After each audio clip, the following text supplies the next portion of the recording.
le Maroc a acquis des armes de guerre électroniques israéliennes avancées auprès d'Elbit, une société internationale d'électronique de défense basée à Tel Aviv. Selon des rapports israéliens, le Maroc s'est doté d'un système de renseignement électronique, ELINT, capable de collecter des signaux radars et d'effectuer des procédures de renseignement électromagnétique, SIGINT.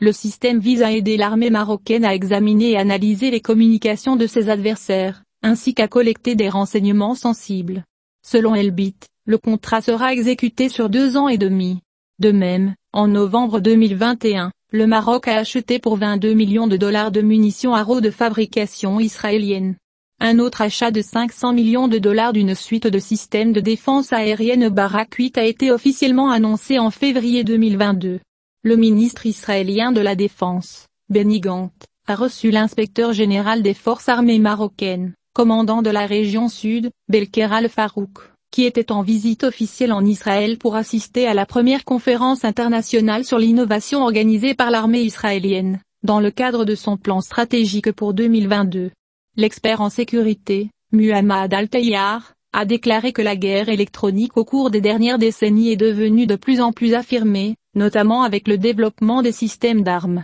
et est ainsi devenue un moyen essentiel pour pénétrer les défenses ennemies. Il a souligné que l'arme électronique peut remporter la victoire contre l'autre camp sans perte de vie, car les systèmes de guerre électronique sont principalement basés sur la surveillance et la contre-protection de toutes les actions prises par l'ennemi, et la protection des installations de production d'énergie électrique, et la Internet en général. Il a estimé que ce système, qui est la dernière arme électronique fabriquée par Israël, permettra à l'armée marocaine de collecter des informations de renseignement liées aux ondes radiofréquences émises par les radars, en plus de la possibilité que les coordonnées des sites de défense aérienne hostiles apparaissent directement sur l'écran, ainsi que la détermination de la zone de danger. Al-Tayyar a expliqué son idée en disant que ce système électronique israélien de pointe contribuera également à renforcer les mesures importantes et exceptionnelles que le Maroc tient à développer et à moderniser afin de protéger sa sécurité nationale. Le même analyste de la sécurité a relevé la multiplicité des risques et des menaces pour la sécurité et la stabilité du Maroc liés aux graves dilemmes sécuritaires dans la région du Sahel africain,